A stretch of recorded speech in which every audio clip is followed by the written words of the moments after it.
बिस्मिल्लाहिर्रहमानिर्रहीम। अस्सलाम वालेकुम वरहमतुल्लाह। पिछले लेक्चर में हमने सेक्शन 10.3 में जो Newton Stokes equation of motion वो ड्राइव की थी। आज हमने जो टॉपिक कवर करने हैं वो 10.4 और इससे अगला जो सेक्शन है 10.5 ये कवर करने हैं। 10.4 में कोई ख़ास ज़्यादा नहीं है, छोटी सी चीज़ है, यही इसने आगे भी यूज़ होना है। तो यहाँ पे मैं इसको ये करवाना चाह रहा हूँ। एक fluid element, let us consider a fluid element having the form of elementary parallelepiped shown in figure 10.6। ये एक फ्लूइड एलिमेंट है, फिगर 10.6 ये इसमें ये दिखाया जा रहा है। इसको आप पढ़ लीजिएगा। इसकी जो तफसील है वो मैं बता देता हूँ।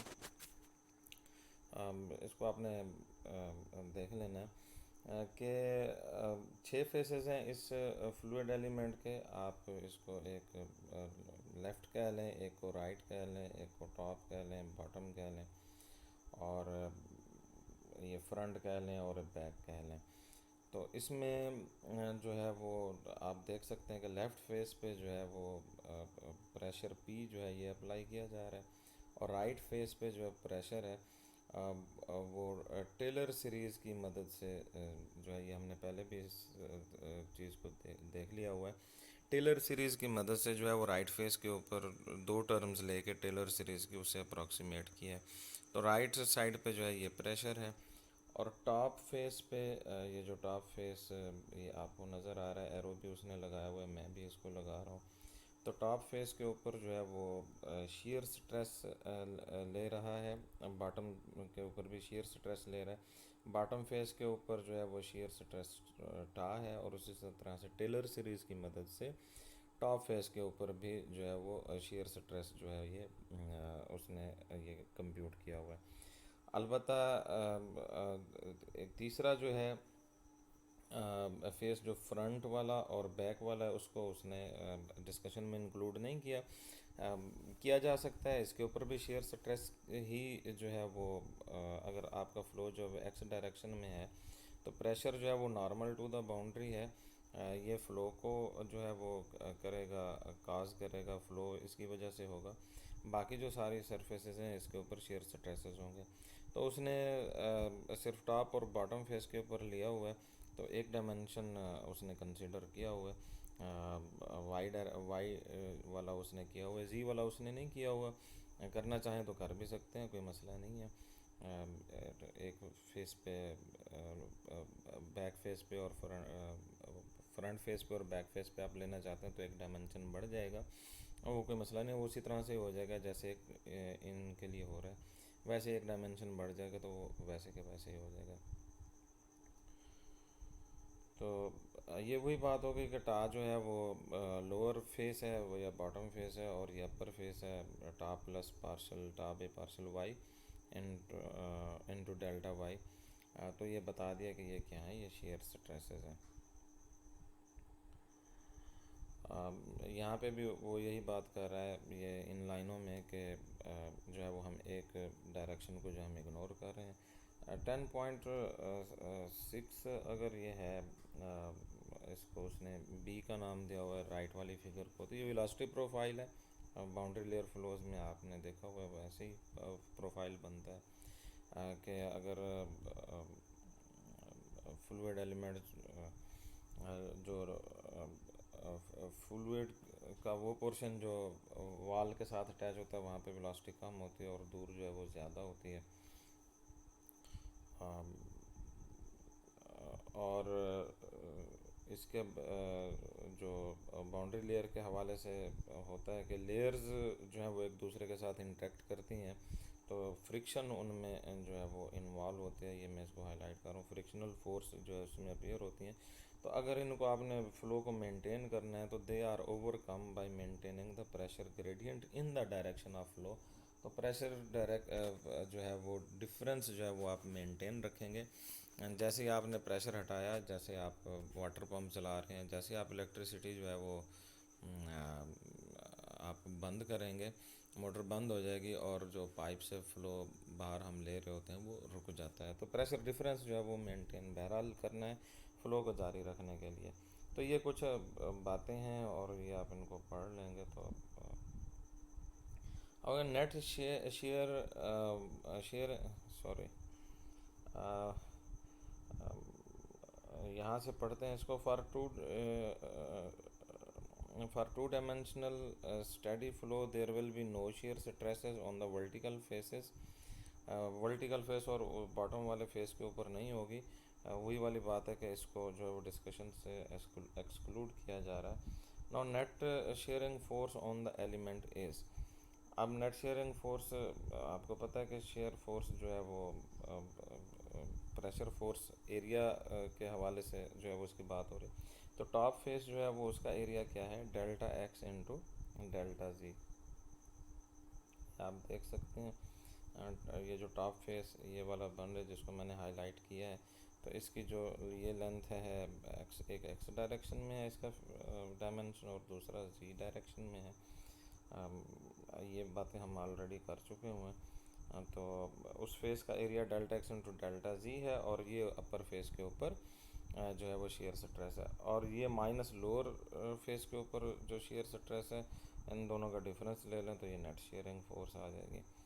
और इसी तरह से जो है वो लेफ़्ट और राइट फेस का जो है वो प्रेशर, जो नेट प्रेशर है ये भी उसी तरह से आ जाएगा।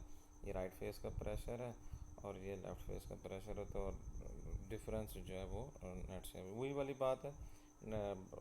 उसी तरह से कि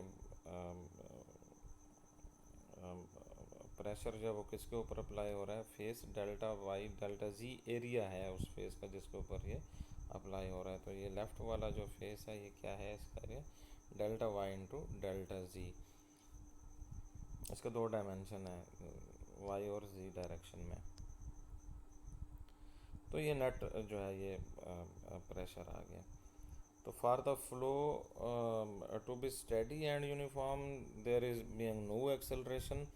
अगर फ्लो स्टेडी हो गया है तो फिर वेलोसिटी में कोई तब्दीली नहीं आएगी, जिस तरह से चल रहा है वैसे ही चलता रहेगा।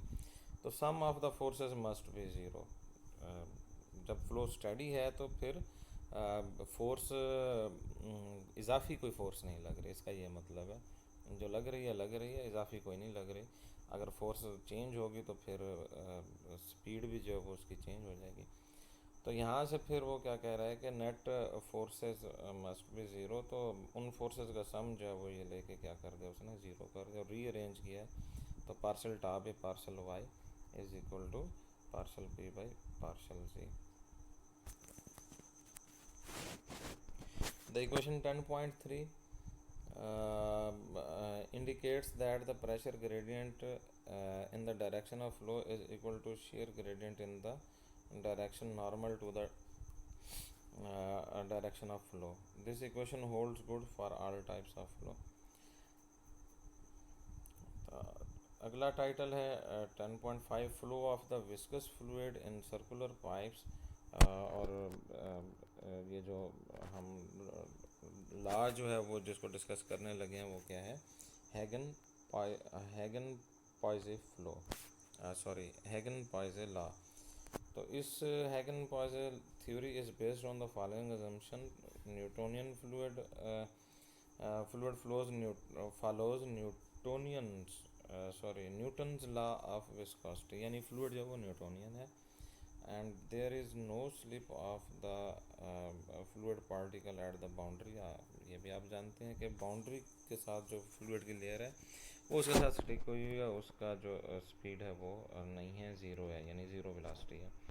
तो figure 10.7 shows horizontal circular pipe of radius R, capital R इसका रेडियस है, having a laminar flow of fluid through it. Consider a small concentric cylinder fluid element. ये fluid element एक इस शेप का ले लिया है, सिलेंडर शेप का, ये कंसीडर कर लिया उसने, और ये उसके ज़ाहिर है फ्लूइड पाइप के अंदर मौजूद है, तो उसमें से एक उसने पीस ले लिया है, फ्लूइड का ही पीस है, ना कि ये पाइप है अलग से। और इसका रेडियस जो है वो उसने क्या लिया है, आर लिया है, and length D X as a free body, और इसकी लेंथ जो है वो जो है वो डी एक्स है। डी एक्स इस फ्लूइड एलिमेंट की जो है वो लेंथ है, ये यहाँ पे ये दिखा रहा है। और आर जो है स्मॉल आर, ये यहाँ पे नज़र भी आ रहा है आपको पाइप के साथ लिखा हुआ, ये इस फ्लूइड एलिमेंट का रेडियस है। और कैपिटल आर जो है वो इस जो पाइप है इट्सल्फ बड़ा, ये इसका रेडियस है। और इसके लिए जो लेंथ वो पाइप की ले रहा है अम, अम, वो क्या है, वो x2 है। ये आगे x2 लेंथ और ये x1, यानी कि अम, आप इसको यूँ कह सकते हैं कि अगर ये पोजीशन, अगर इसकी आप बात करें एक ये और दूसरी ये वाली, तो इस पोर्शन के ऊपर ये जो लेंथ L बन रही है इसके ऊपर ये इंटीग्रेट करेगा बाद में, तो इसको भी आप फॉलो कर लें अभी से।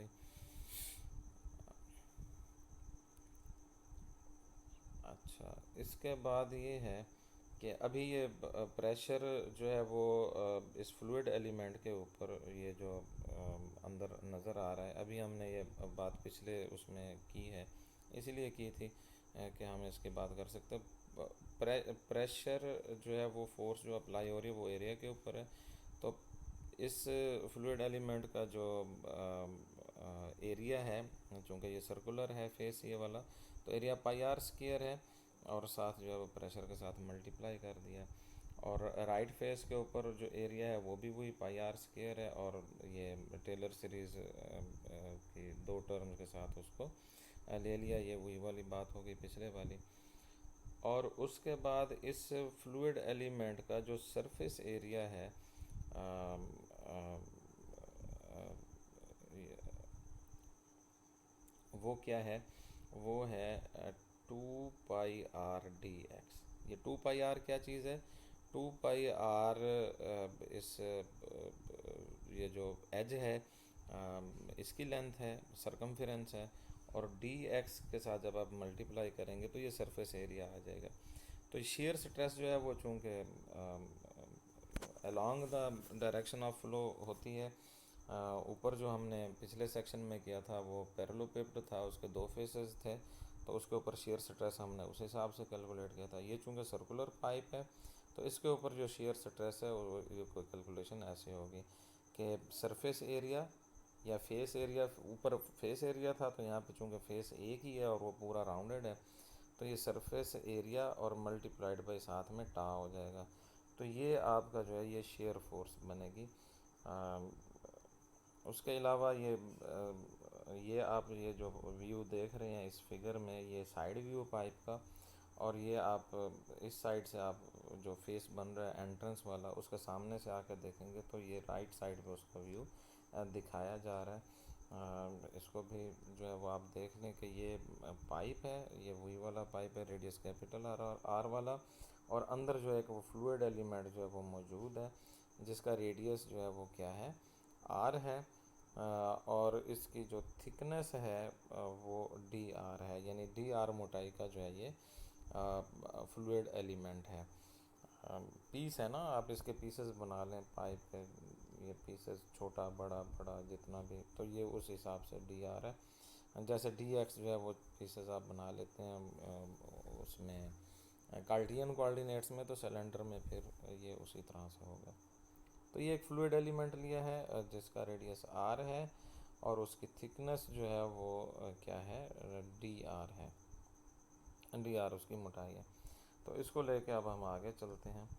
तो फार द शेयर स्ट्रेस, ये वही फोर्स, शेयर स्ट्रेस फोर्स हो गई, तो ये सरफेस एरिया और ये टा के साथ मल्टीप्लाई कर दिया है, ये वही बात जो हम ऑलरेडी कर चुके हैं। और let P P be the intensity of pressure, तो ये आपका जो है ये प्रेशर हो गया दूसरे एंड पे, राइट एंड के ऊपर। Thus the forces acting on the fluid element are, एक जो है वो फोर्स शेयर फोर्स हो गई, दूसरी जो फोर्स है वो प्रेशर फोर्स हो गई। प्रेशर पी है यहाँ पे जो इनलेट के ऊपर लग रहा है, ये यहाँ पे प्रेशर जो है वो पी है, लेकिन ये जो P into pi R square है, ये फोर्स है। क्योंकि आप जानते हैं कि फोर्स जो होता है, प्रेशर जो होता है वो क्या होता है, फोर्स पर एरिया। तो ये भी पहले बताया हुआ है। तो यहाँ से F जो है ये क्या आ जाएगा, P इंटू ए। तो P जो है वो P ही है, और A जो है वो पाइप का एंट्रेंस का जो है वो क्या है, पाई आर स्क्वायर है। तो इस तरह से ये फोर्सेस यहाँ पे शेयर फोर्स और प्रेशर फोर्स है ये बना ली गई हैं।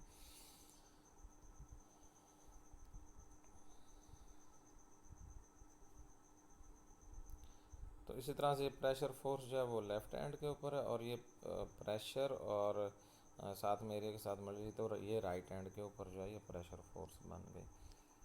आगे चलते हैं। For steady flow the net force must be zero, जैसे पिछले उसमें किया, ये नेट फोर्स को ज़ीरो कर दिया, तो फिर रीअरेंज कर दिया, तो आपके पास स्टार का ये रिलेशन आ गया। ये इसके नोट्स जो है वो साथ साथ बनाते जाएं। वैसे सिंपल कैलकुलेशन है, लेकिन आप हाथ से लिखेंगे तो फिर जो है वो चीज़ें क्लियर होंगी।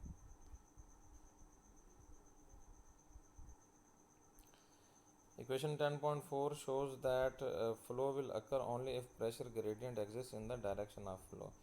अब ये डायरेक्शन ऑफ फ्लो इसको समझें। ये पहले भी यकीनन आपने फ्लूइड वन में समझा हुआ होगा कि ये प्रेशर ग्रेडियंट जो है ये इन द डायरेक्शन ऑफ फ्लो। ज़ाहिर है ये अगर आपके पास P1 है लेफ़्ट साइड पे और P2 प्रेशर है राइट साइड पे, और फ्लो जो है वो इस तरह से हो रहा है, तो ये लाजमी बात है कि P1 जो है वो बड़ा होगा P2 से, तो फिर ये फ़्लो पॉसिबल होगा, अदरवाइज़ फ़्लो पॉसिबल नहीं होगा। तो जब आप प्रेशर ग्रेडियंट आप कैलकुलेट करते हैं तो वो फिर आप डिफरेंस लेते हैं प्रेशर एट ये जो बड़ी जो राइट पोजीशन होगी वो वाली, और माइनस जो है वो जो प्रीवियस पोजीशन होगी वो वाली। तो जब आप P2 माइनस P1 यहाँ से कैलकुलेट करेंगे, ज़ाहिर है डेल्टा एक्स है ना, इसकी पोजीशन जो है मिसाल के तौर पे x2 है और इसकी पोजीशन जो x1 है, तो जब आप इसका वो ग्रेडियंट कैलकुलेट करेंगे तो P2 माइनस P1 करेंगे divided by x2 minus x1 करेंगे, तो P2 जो है वो छोटा है और P1 बड़ा है, और x2 बड़ा है x1 छोटा है, तो x2 माइनस x1 जो है वो पॉजिटिव होता है, और P2 माइनस P1 जो है ये नेगेटिव होता है। इस वजह से जो है वो नेगेटिव साइन आ जाता है। तो नेगेटिव साइन का यही मतलब है कि pressure is in the direction of flow. दूसरी जो बात की जा रही है इक्वेशन 10.2, ये गलती है। ये इक्वेशन 10.4 के बारे में ही जो है वो बात की जा रही है। 10.2 तो पिछले लेक्चर में चली जाती है। Equation 10.2 indicates that the shear stress varies linearly across the section. यानी लीनियरली चेंज होने का क्या मतलब है, आप इसको फंक्शन के हवाले से देखें। ये टा इज इक्वल टू ये प्रेशर ग्रेडियंट जो partial P by partial x की पावर 1 है, पावर 1 है तो ये फिर लीनियर है। जैसे y इज इक्वल टू हम x लिखते हैं तो ये लीनियर है। अगर x स्क्वायर है, फॉर एग्जांपल x स्क्वायर आ जाता है तो ये नॉन लीनियर है। तो partial P by partial x और यहाँ पे दोनों साइड पर पावर 1 है तो ये लीनियर रिलेशन है।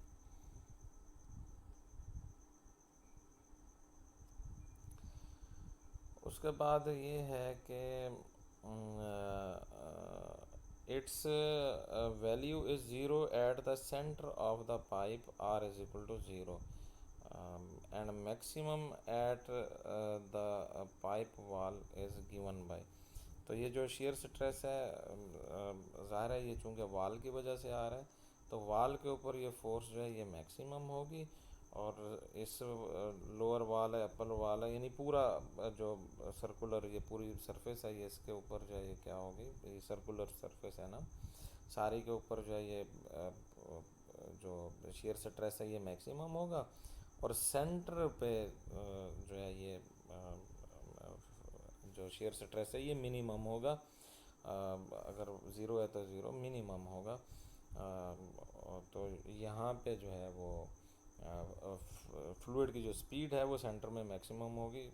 ये हम इसको बात को समझते हैं कि पाइप की वाल्स के साथ जो है वो फ्लो की स्पीड कम होगी और उसके सेंटर में जो है स्पीड ज़्यादा होगी। From Newton's law of viscosity, ये न्यूटन लॉ ऑफ विस्कोसिटी है। In this equation distance Y is measured from the boundary. The radial distance r is related to the distance y by the relation. तो ये y को उसने replace कर दिया capital R minus r के साथ ना। ये ऐसे ही है, मिसाल के तौर पे आपके पास आप 0 से 10 तक जा रहे हैं और पोजीशन आप 4 के ऊपर मौजूद हैं, तो आप ये भी कह सकते हैं कि आई एम, मतलब आप इसको 4 भी कह सकते हैं, या अगर आपने इस राइट वाली लोकेशन जो 10 के ऊपर है इसके हिसाब से रिलेशन लिखना है तो फिर आप इसको जो है वो 10 माइनस 6 भी लिख सकते हैं। तो ये इस तरह से है कि वो फंक्शन जो है ये जो बना रहे हैं इसको सेंटर से मेजर करने के बजाय बाउंड्री से मेजर कर रहे हैं। बाउंड्री के ऊपर जो डिस्टेंस है वो क्या बन रहा है, कैपिटल आर बन रहा है। तो उसके बाद इसका डिफरेंशियल कंप्यूट कर लें तो D Y is equal to capital R minus D R, sorry, D Y is equal to minus D R. ये आर जो है ये चूँकि कांस्टेंट है, पाइप फिक्स पाइप है, पाइप फिक्स्ड है, तो रेडियस जो है वो इसका कैपिटल आर ये कांस्टेंट है, इसलिए इसका डिफरेंशियल ज़ीरो हो जाएगा। और जो दूसरा आर है, चूँकि ये फ्लूइड एलिमेंट है, हमने लिया हुआ है रेडियस आर का, तो आर जो है इसमें ये वेरिएबल है, ये वेरिएबल हो सकता है, तो इसमें इसका डिफरेंशियल इस तरह से कंप्यूट हो जाएगा। तो अब ये डी वाई को जो है वो रिप्लेस कर दें, इस डी वाई को जो है इस ऊपर वाली इक्वेशन में इसको पुट कर दें तो आपके पास इक्वेशन 10.5 आ जाएगी। उसके बाद है कंप्यूटिंग टू वैल्यूज़ ऑफ टा फ्राम इक्वेशन 10.2 एंड 10.3। ये अगेन यहाँ पे मिस्टेक है, ये इक्वेशन 10.4 एंड 10.5 है। ये अभी जो ऊपर वाली दो इक्वेशंस अभी हमने बनाई हैं, यहाँ से वो कहता है कि हम क्या करें, इन दोनों को रिलेट करते हैं, तो हमारे पास जो है वो आ जाती है, ये वाला रिलेशन आ जाता है जो अभी हम देख रहे हैं। ये 10.4 है, टा मौजूद है, 10.5 में भी टा मौजूद है, तो ये दोनों आपस में इक्वल होंगे। जब दोनों आपस में इक्वल होंगे तो आप यहाँ से म्यू के साथ म्यू कैंसिल करके आप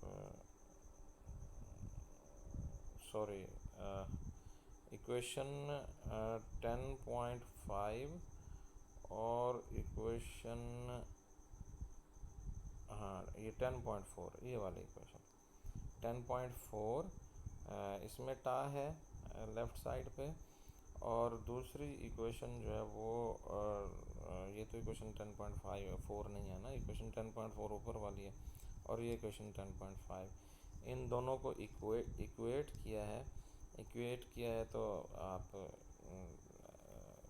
इसको देख रहे हैं ये क्या आ रहा है। तो D U is equal to, यहाँ से डी यू एक साइड पे निकाल लें, बाकी दूसरी साइड पे integrating the above equation with respect to R, ठीक है, ये u बन जाएगा, इधर आर स्क्वायर बाई 2 आर के लिहाज से कर रहे हैं, और ये डी आर है, इसको मैं ज़रा क्लियर कर लेता हूँ। इंटीग्रेट करें यहाँ पे भी और यहाँ पे भी, तो इस साइड पे u बन जाएगा और इस साइड पे आर स्क्वायर बाई 2 बन जाएगा, प्लस ये इस आर की मैं बात कर रहा हूँ, डी आर तो ये कांस्टेंट, और सॉरी उसके इंटेग्रल के साथ आ गया, तो आर स्क्वायर बाई 2 आ जाएगा। ये बाकी जो कुछ इसके साथ इंटीग्रैंड में मौजूद है, आर से पहले जो है ये मौजूद है, ये कांस्टेंट है, इसमें तो आर है ही नहीं, तो आपके पास जो नीचे u आ जाएगा, यहाँ पे आर स्क्वायर बाई 2, वो जो 2 है इस 4 मतलब इस 2 के साथ मिलके 4 बन गया, और plus C constant of integration which is obtained from the boundary condition. ये काम भी आपने किए हुए हैं, कंडीशन जो है वो लगा के हम इसको निकाल लेते हैं। At R is equal to R, इसका क्या मतलब है कि छोटा आर कैपिटल आर के बड़ा हो जाए, यानी फ्लूइड एलिमेंट जिसका रेडियस आर हम ले रहे थे, छोटे वाला आर स्मॉल आर, अगर ये पाइप के रेडियस के इक्वल हो जाए, ठीक है, तो फिर या यूं कह लें कि जब आप बाउंड्री के ऊपर हैं, मैंने R is equal to R, यानी इतना बड़ा फ्लूइड एलिमेंट ले लिया है कि आप बाउंड्री पे पहुंच गए हैं, तो आर के ऊपर, यानी ये जो कैपिटल आर है, इसके ऊपर आपके पास क्या होते हैं, वेलोसिटी ज़ीरो होती है। जब ये वेलोसिटी ज़ीरो है तो आप इस ऊपर वाली इक्वेशन में पुट कर दें, ये जो अभी हमने मतलब है कि बनाई है, इसमें ये दोनों चीज़ें पुट कर दें, यहाँ पे कैपिटल आर आ जाएगा, तो यहाँ पे वेलोसिटी ज़ीरो हो जाएगी। ये चीज़ कंप्यूट करें, यहाँ से सी कंप्यूट कर लें, सी की वैल्यू ये आई है, वापस उसी इक्वेशन में जो ऊपर ये 10.6 में रेफरेंस नाम इसका याद रख लेता हूँ, 10.6 में इसको जाके पुट कर दें, और तो आपके पास जो है ये सी की वैल्यू उसकी जगह पे आके प्लेस हो जाएगी। तो यहाँ से जो कुछ कॉमन आता है वो आप कॉमन ले लें, तो आपके पास फाइनली इक्वेशन 10.7 आ गया। अब 10.7 में क्या है, equation 10.7 shows that the velocity distribution curve is parabola। वही अभी ऊपर लीनियर की हम बात कर रहे हैं कि फंक्शन लीनियर था कोई, तो यहाँ पे क्या है, पैराबोलिक है। वेलोसिटी u किसके ऊपर डिपेंड कर रही है, दूसरा ये जो हमारा है रेडियस के ऊपर डिपेंड कर रही है, तो रेडियस ये जो स्मॉल आर है, और इसमें देखें अब पावर 2 है, और पावर 2 आ जाए तो फंक्शन पैराबोलिक है। मिसाल के तौर पर y is equal to X square, तो ये पैराबोला है, तो यहाँ पे u इज इक्वल टू, बाकी जो भी कुछ है वो कांस्टेंट है, सिर्फ जो स्मॉल आर है वो वेरिएबल है, तो इसलिए आपके पास जब इस को हम क्या कहेंगे कि ये पैराबोलिक प्रोफाइल है।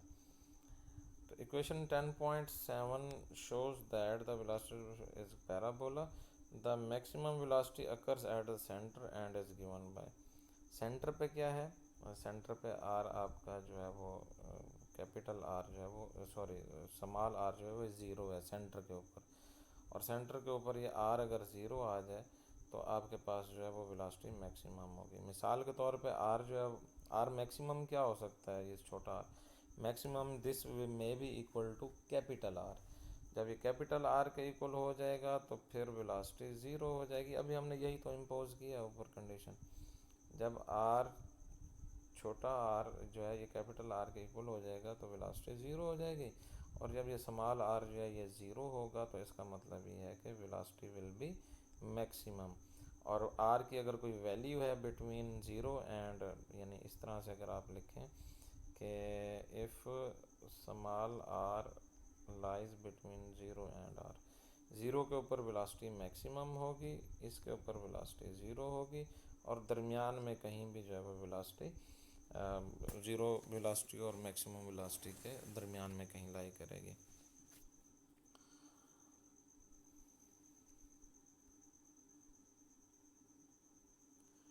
अच्छा, तो अब इस आर को जो ज़ीरो पुट किया है तो आपके पास ये यहाँ से ये रिलेशन आ गया, और इसको वेलोसिटी को उसने क्या दे दिया, यू मैक्स का नाम दे दिया कि यहाँ पे ये वेलोसिटी जो है ये मैक्सिमम है। फ्रॉम इक्वेशन 10.7 एंड 10.8 इसको क्या किया है, यू और यू मैक्स का रिलेशन बना रहा है।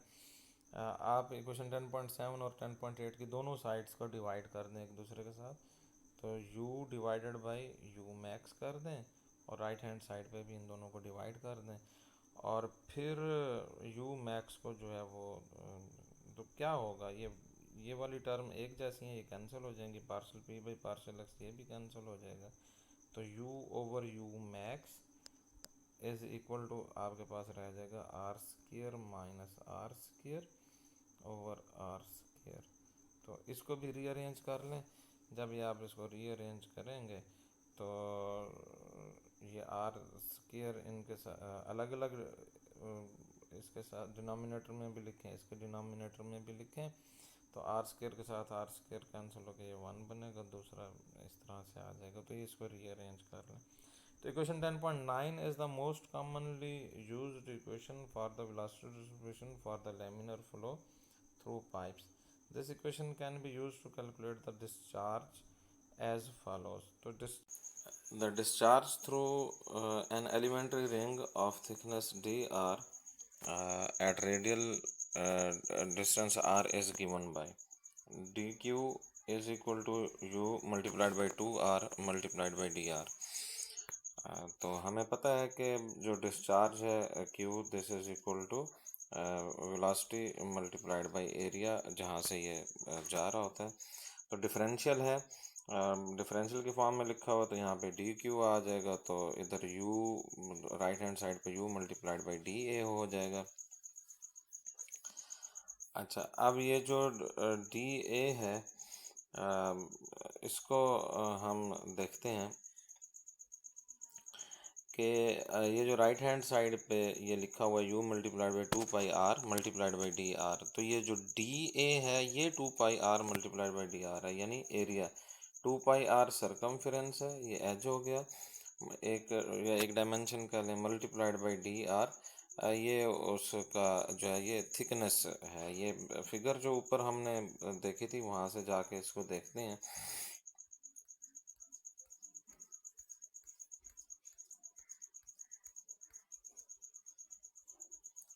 इसको जूम कर लेते हैं। तो इसमें आप देखें कि 2 पाई r जो है वो इस जो एज है अंदर वाला इस फ्लूइड एलिमेंट का, जो कि ये नज़र आ रहा है, जिसकी हमने शुरू में बात की थी कि ये फ्लूइड एलिमेंट हम ले रहे हैं, ये मैंने इसको बोल्ड किया है, इसको मैं हटाता हूँ। तो इसका जो रेडियस है वो r है, और तो 2 पाई r इसका सरकमफेरेंस हो गया। और ये जो फेस इस वक्त ये फ्लूइड एलिमेंट का हमें नज़र आ रहा है, इस फेस की जो थिकनेस है वो है डी आर। तो ये जो अब फेस यहाँ पे नज़र आ रहा है, इसका एरिया फिर क्या हो जाएगा? इसका एरिया जो है वो अगर हम उसको डिफरेंशियल की शक्ल में लिखें तो D A will be equal to 2 pi r multiplied by D R. तो ये 2 पाई r डी आर जो है ये फेस एरिया है जो कि वहाँ पे हमने लिखा हुआ है।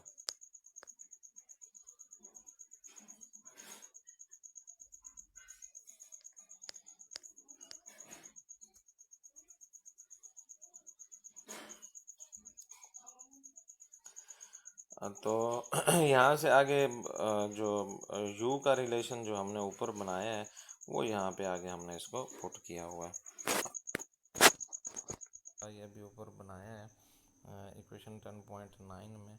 तो 10.9 में जो u है वो किसके इक्वल है? ये u मैक्स वाला, ये रिलेशन जो है उसने u की जगह पे यूज़ करना चाह रहा है। तो u को रिप्लेस कर दिया है पिछले वाली इक्वेशन में जो रिलेशन दिया जा रहा है उसके साथ। तो टोटल डिस्चार्ज जो है वो क्या है? ये डिफरेंशियल है, और इसको टोटल डिस्चार्ज करना है तो इसको इंटीग्रेट कर लेंगे। जब इंटीग्रेट करना है तो ये अभी ये वाला जो रिलेशन बनाया है इसकी लेफ़्ट साइड डी क्यू और राइट साइड ये वाली, इन दोनों के ऊपर जो उसने इंटीग्रेट कर दिया। अब इंटीग्रेट जो है वो सेंटर ज़ीरो से लेके आर तक, यानी सेंटर से लेके बाउंड्री तक इसको इंटीग्रेट कर रहा है। Now this is equal to जो कुछ इसमें से कांस्टेंट है वो इंटीग्रेंट से इंटीग्रल के साइन से बाहर आ जाएगा। और इसको रीअरेंज भी कर लिया है, रीअरेंज यानी सिंप्लीफाई कर लिया या रीअरेंज कर लिया जितना ये हो सकता है, और उसके बाद इसको इंटीग्रेट कर दें तो r का इंटीग्रल r² by 2, और इसका भी उसी तरह से कंप्यूट हो जाएगा। और इसको जब आप रीअरेंज करेंगे फर्दर, r⁴ है, r⁴ है, कुछ कैंसल आउट होगा, इसको रीअरेंज करेंगे तो आपके पास 10.10 जो है ये इक्वेशन बन जाएगी। Equation 10.10 shows that the average velocity is a half. ये क्या है आपके पास? Average velocity.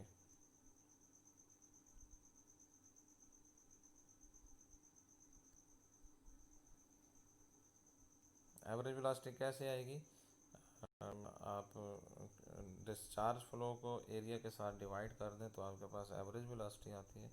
तो इसको आप सिंपलीफाई करेंगे तो u मैक्स बाई 2। तो average velocity u max by 2 आप देख सकते हैं जो पाइप की सेंटर है वहाँ पे वेलोसिटी मैक्सिमम है, और ऊपर जो सर वाल है उसकी वहाँ पे वेलोसिटी 0 है।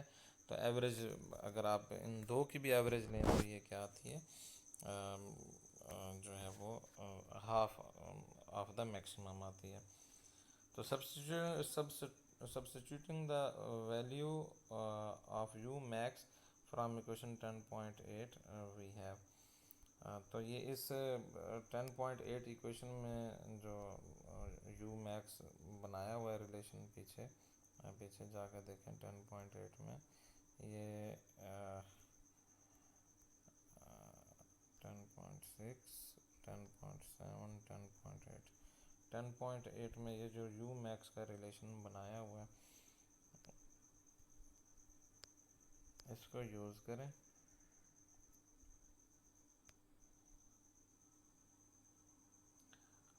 इस एवरेज वाले उसमें तो u max की वैल्यू इसमें पुट कर दें तो आपके पास ये रिलेशन आ जाएगा, और इसको रीअरेंज करें ORR तो आपके पास ये रिलेशन बना। यहाँ से the pressure difference between two sections at 1 and 2 at distance x1 and x2 is given by, तो प्रेशर डिफरेंस उसको जो है वो इंटीग्रेट कर लिया इसको। ये जो अभी इक्वेशन बनी है ये ORR के बाद वाली, इसका नंबर नहीं दिया, इसको इंटीग्रेट कर लें। और इंटीग्रेट की जो लिमिट है ये शुरू में मैंने बताया था कि x1 x2 इसके ऊपर हमने इसको इंटीग्रेट करना है, तो उसको इंटीग्रेट करें x1 x2 के ऊपर इसी ऊपर वाली इक्वेशन को। तो आप के पास जो है वो इंटेग्रल पार्शल p है ना, तो या सिंगल वेरिएबल हो तो इसको dp लिखते हैं, तो यहाँ पे 1 है, तो जो 1 का इंटेग्रल है वो क्या आ जाएगा, p आ जाएगा, और जब अपर लिमिट और लोअर लिमिट इसमें डालेंगे तो p1 माइनस p2 आ जाएगा। और इसी तरह से जब आप इसको इंटीग्रेट कर रहे हैं तो यहाँ पे भी जो है वो इंटेग्रल dx या पार्शल x मौजूद है, तो यहाँ पे भी 1 ही है, 1 का इंटेग्रल x हो जाएगा, और upper limit minus lower limit करेंगे तो x2 माइनस x1 हो जाएगा। अब ये x2 माइनस x1 हमारे पास जो है ये कैपिटल L के ऊपर L के इक्वल है। ये वही ज्योमेट्री जो शुरू में जहाँ पे ये दिखाई थी x2 x1 और L का रिलेशन, तो x2 minus x1 is equal to L। ORR ये इसको यही जो ऊपर वाली चीज़ है इसको नीचे लिख दिया, where d is the diameter of the pipe. ये वाली जो इक्वेशन है इसमें R की शक्ल में लिखा हुआ है, और आपको पता है कि डायमीटर जो है वो किसके इक्वल होता है, कैपिटल डायमीटर जो है वो 2R के इक्वल होता है ना, तो R किसके इक्वल हो जाएगा, d/2, तो R is equal to d/2। ये जो है वो इस जगह के ऊपर पुट कर दें, और यहाँ पे पुट करके रीअरेंज करेंगे तो आपके पास जो है वो ये रिलेशन बन जाएगा। रीअरेंज करें, डिनोमिनेटर में आप d²/4 हो जाएगा, ये 4 फिर घूम के ऊपर जाएगा, 8 के साथ मल्टीप्लाई होगा तो 32 आ जाएगा। यहाँ पे 32 नज़र आ रहा है, ये कागज़ पेंसिल से छोटा सा काम है। Where d is the diameter of the pipe and L is the length. Equation 10.11 is known as Hagen-Poiseuille equation. 10.11 equation जो है ये वो इक्वेशन है जो हम ड्राइव करना चाह रहे थे। अस्सलाम वालेकुम वरहमतुल्लाह।